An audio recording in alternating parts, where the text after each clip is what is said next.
ನಾನು ಡಾಕ್ಟರ್ ಶರಣಪ್ರಕಾಶ್ ಪಾಟೀಲ್ ಎಂಬ ಹೆಸರಿನ ನಾನು ಕಾನೂನಿನ ಮೂಲಕ ಸ್ಥಾಪಿತವಾದ ಭಾರತದ ಸಂವಿಧಾನದ ವಿಷಯದಲ್ಲಿ ನಿಜವಾದ ಶ್ರದ್ಧೆ ಮತ್ತು ನಿಷ್ಠೆಯನ್ನು ಹೊಂದಿರುತ್ತೇನೆಂದು ನಾನು ಭಾರತದ ಸಾರ್ವಭೌಮತ್ವವನ್ನು ಮತ್ತು ಅಖಂಡತೆಯನ್ನು ಎತ್ತಿ ಹಿಡಿಯುತ್ತೇನೆಂದು ಮತ್ತು ಕರ್ನಾಟಕ ರಾಜ್ಯದ ಮಂತ್ರಿಯಾಗಿ ನನ್ನ ಕರ್ತವ್ಯಗಳನ್ನು ಶ್ರದ್ಧಾಪೂರ್ವಕವಾಗಿ ಮತ್ತು ಅಂತಃಕರಣಪೂರ್ವಕವಾಗಿ ನಿರ್ವಹಿಸುತ್ತೇನೆಂದು ಭಯ ಅಥವಾ ಪಕ್ಷಪಾತವಿಲ್ಲದೆ ರಾಗ ದ್ವೇಷವಿಲ್ಲದೆ ಎಲ್ಲ ಬಗೆಯ ಜನರಿಗೆ ಸಂವಿಧಾನಕ್ಕೆ ಮತ್ತು ಕಾನೂನಿಗೆ ಅನುಸಾರವಾಗಿ ನ್ಯಾಯವಾದುದನ್ನೇ ಮಾಡುತ್ತೇನೆಂದು ದೇವರ ಹೆಸರಿನಲ್ಲಿ ಪ್ರಮಾಣ ಮಾಡುತ್ತೇನೆ.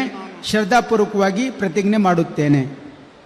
ನಾನು ಡಾಕ್ಟರ್ ಶರಣಪ್ರಕಾಶ್ ರುದ್ರಪ್ಪ ಪಾಟೀಲ್ ಎಂಬ ಹೆಸರಿನ ನಾನು ಕರ್ನಾಟಕ ರಾಜ್ಯದ ಮಂತ್ರಿಯಾಗಿ ನನ್ನ ಪರ್ಯಾಲೋಚನೆಗೆ ತರಲಾಗುವ ಅಥವಾ ನನಗೆ ತಿಳಿದು ಬರುವ ಯಾವುದೇ ವಿಷಯವನ್ನು ರಾಜ್ಯದ ಮಂತ್ರಿಯಾಗಿ ನನ್ನ ಕರ್ತವ್ಯಗಳ ಯುಕ್ತ ನಿರ್ವಹಣೆಗೆ ಅಗತ್ಯವಾಗಬಹುದಾದ ಸಂದರ್ಭದಲ್ಲದೆ ಅನ್ಯಥಾ ಯಾವುದೇ ವ್ಯಕ್ತಿಗೆ ಅಥವಾ ವ್ಯಕ್ತಿಗಳಿಗೆ ಪ್ರತ್ಯಕ್ಷವಾಗಿ ಅಥವಾ ಪರೋಕ್ಷವಾಗಿ ತಿಳಿಸುವುದಿಲ್ಲ ಅಥವಾ ಬಹಿರಂಗಪಡಿಸುವುದಿಲ್ಲ ಎಂದು ದೇವರ ಹೆಸರಿನಲ್ಲಿ ಪ್ರಮಾಣ ಮಾಡುತ್ತೇನೆ.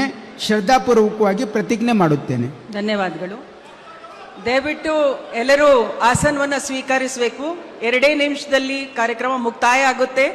ನ್ಯಾಷನಲ್ ಎಂಥಮಕ್ಕೆ ನಾವು ಗೌರವವನ್ನು ನೀಡಬೇಕಾಗಿ ಎಲ್ಲರ ಸಹಕಾರವನ್ನು ಕೋರುತ್ತೀನಿ.